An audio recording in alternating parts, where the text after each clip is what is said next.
Good morning. हमारा जो first chapter था academic writing DSE, it is your book of DSE का है ये 602। It's not 602 actually, code has changed now, it is 302। तो what we are doing, we have just finished our first chapter. इसमें 4 type की writing थी, हमने वो चारों टाइप की राइटिंग की है, उसकी रिक्वायरमेंट्स की हैं। Now what will we do, feature and conventions of academic writing में क्या क्या फीचर्स हैं। राइटिंग क्या होनी चाहिए हमारी, क्लियर होनी चाहिए। हमारे thoughts, writing clear doesn't mean कि वो रीडेबल होना चाहिए। हमारे थॉट्स क्लियर होने चाहिए, कंसाइज टू द पॉइंट होने चाहिए, ऑब्जेक्टिव क्लियर होना चाहिए, एक्यूरेट या करेक्ट होने चाहिए। जहाँ तक हमारा ग्रामर का सवाल है, हमारा ग्रामर में पंक्चुएशन प्रॉपर होना चाहिए और साथ में क्या होना चाहिए, the sentences written by us should be grammatically correct. उसके बाद हमें कॉमन एरर्स को अवॉइड करना है। So what do we need to do, characteristics of academic writing. सारे का सारा पेपर एकेडमिक राइटिंग के चारों तरफ घूम रहा है। मेन ऑब्जेक्टिव क्या है एकेडमिक राइटिंग का, इंफॉर्मेशन देना। It make complicated ideas easy, ताकि रीडर को वो अंडरस्टैंड हो, कॉम्प्रीहेंड हो। It is objective and formal in tone, very clear, and we must be able to understand what is being written and what is there. तो आपको क्या करना है एकेडमिक राइटिंग में, आपने क्या रखना है, आपकी फर्स्ट ऑफ ऑल आपकी प्लानिंग रहती है कि what do you want to write. फिर ऑब्जेक्टिव आपका क्लियर होना चाहिए कि इस टॉपिक पे आप क्यों लिखना चाह रहे हो। उसके बाद प्रिसाइज होना चाहिए, it should not be like pages भरते चले गए। एंड एक्सप्लिसिट होना चाहिए, क्लियर होना चाहिए। Complexity and should be there, formality is there, responsibility is there. ये सारी की सारी चीज़ें इंक्लूडेड होनी चाहिए। मतलब इट शुड सीम कि you are writing for something. ये जिन चीज़ों पे आपने मेनली फोकस करना है, ये मेन फीचर्स हैं। Planning should be amazingly good, हर चीज़ प्लानिंग के साथ होती है। If you are writing a report, you are writing a notice, everything is planned. So a piece of academic writing is ever well planned और according to the purpose of the plan जो हम करते हैं। उसके बाद क्या होता है कि हमारा सब्जेक्ट और पर्पस हमारा क्लियर होना चाहिए। अंडरस्टैंडिंग द पर्पस, अगर हमारा पर्पस क्लियर है तो हम इफेक्टिवली एकेडमिक राइटिंग कर सकते हैं। और पैराग्राफ राइटिंग का भी यही रूल है, लेटर राइटिंग का भी यही रूल है। You need proper planning. Precision is very important. Precise means आपको छोटा करना है। जनरली यू हैव सीन कि हम लोग क्या करते हैं, वाइल वी डिस्कस, बेकार के टॉपिक्स को इलोंगेट करते हैं, वो नहीं करना है। आपने प्रिसाइज लिखना है, चीज़ों को शॉर्ट करके लिखना है चीज़ों को।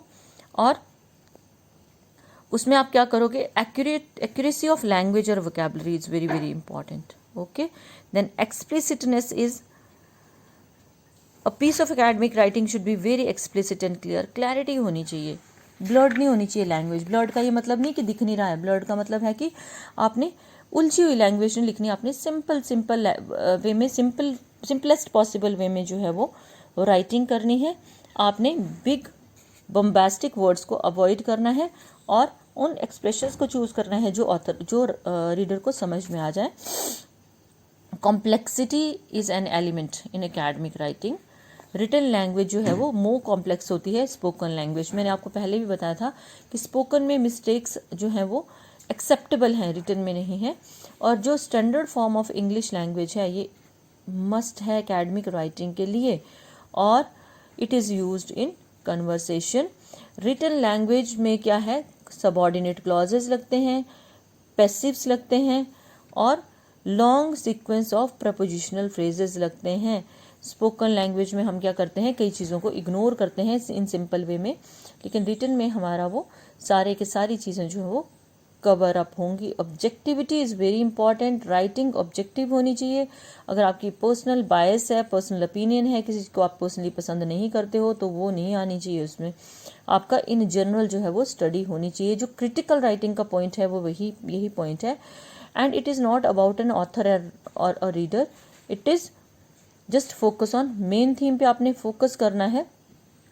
उसके बाद है writing is formal in its content. Informal क्या होता है, जो हम नॉर्मली बात करते हैं, और फॉर्मल क्या है, जो चीज़ें हम लोग क्या कर रहे हैं, जिन चीज़ों पे हम लोग बिल्कुल टू द पॉइंट ऑफिशियली बात करते हैं। जैसे आप पेरेंट से बात कर रहे हो वो आपकी इनफॉर्मल होगी, लेकिन आप प्रिंसिपल सर से बात कर रहे हो या कहीं पे ऑफिस में जाके बात कर रहे हो वो आपकी फॉर्मल टॉक होगी.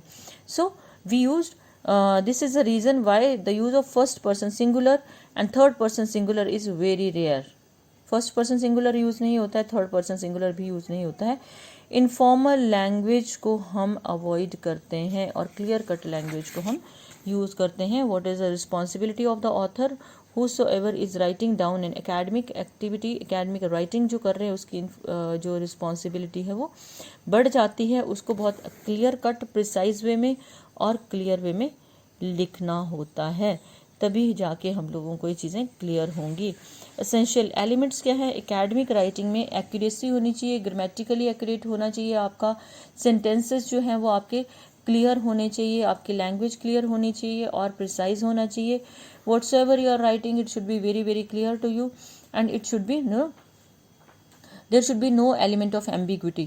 वो बोलते हैं ना कि जलेबी नहीं बनानी है, उलझाना नहीं है किसी चीज़ को, बिल्कुल क्लियर कट एक्सप्रेशन आपने देने हैं. आपके माइंड में ये चीज़ क्लियर होनी चाहिए कि आप किसके लिए क्यों लिख रहे हो और कितना लिख रहे हो. आपकी language should be very simple, concise and brevity होनी चाहिए, छोटा होना चाहिए, प्रिसाइज होना चाहिए, ताकि पढ़ने वाले को बोरिंग ना लगे और आपका मैसेज मिनिमम पॉसिबल वर्ड्स में वो कन्वे हो जाए. और इंटरेस्टिंग तो अबव ऑल वो होना ही चाहिए, तभी वो रीड किया जाएगा. उसके बाद आपको आपका ऑब्जेक्टिव सबसे पहले क्लियर होना चाहिए कि आपका ऑब्जेक्टिव क्या है. उसमें पर्सनल ओपिनियन, बायस, जजमेंट से कुछ भी नहीं आती हैं. इन्फॉर्मेशन पे एम्फेसिस रहता है और उसके बाद you will have to conclude. This way the paragraphs are we work on academic writing. जो आपका नेक्स्ट वाला जो क्वेश्चन है वो कन्वेंशंस ऑफ एकेडमिक राइटिंग है, उस पर हम लोगों को थोड़ा रिटन में वर्कआउट करना पड़ेगा. तो मैं आपको प्रॉपर वीडियो सेंड करूंगी इस क्वेश्चन का. Today what your work is you will have to go through this 2 questions. कुछ भी नहीं है, बिल्कुल सिंपलेस्ट पॉसिबल वे में बताया है. जो नॉर्मल लेटर राइटिंग के रूल्स हैं, नॉर्मल पैराग्राफ राइटिंग के रूल्स हैं, नॉर्मल क्वेश्चन राइटिंग के रूल्स हैं, वही रूल्स आप लोगों ने स्टडी करने हैं. क्योंकि हर जगह हम किस चीज़ पे एम्फेसिस देते हैं, हमारे थॉट्स क्लियर होने चाहिए किस बारे में लिख रहे हैं. हमें बायस्ड नहीं होना है, हमें टफ लैंग्वेज यूज़ नहीं करनी है, हमें ग्रामेटिकली करेक्ट लैंग्वेज यूज़ करनी है, जिससे लोगों की अटेंशन हमारे कंटेंट की तरफ बनी रहे. और सबसे बड़ी चीज़ है कंटेंट जो है वो टू मच लॉन्ग नहीं होना चाहिए, वो बोरिंग नहीं होना चाहिए. उसमें selection of words should be amazingly good, arresting, attractive होनी चाहिए, तभी हमारी राइटिंग जो इन जनरल भी सक्सेसफुल रहती है. So this was the content for today. Better you purchase books, they are available in the market. Books लो, तैयारी शुरू कर दो. यू नो वेल चीज़ें आपकी फेवर में जा रही हैं एंड तैयारी शुरू कर दो, क्योंकि बीच में मैंने आप लोगों के टेस्ट भी कंडक्ट करने हैं, ऑनलाइन टेस्ट में कंडक्ट करूंगी. Then you should be able to write down the contents within a given time period. Okay, good day.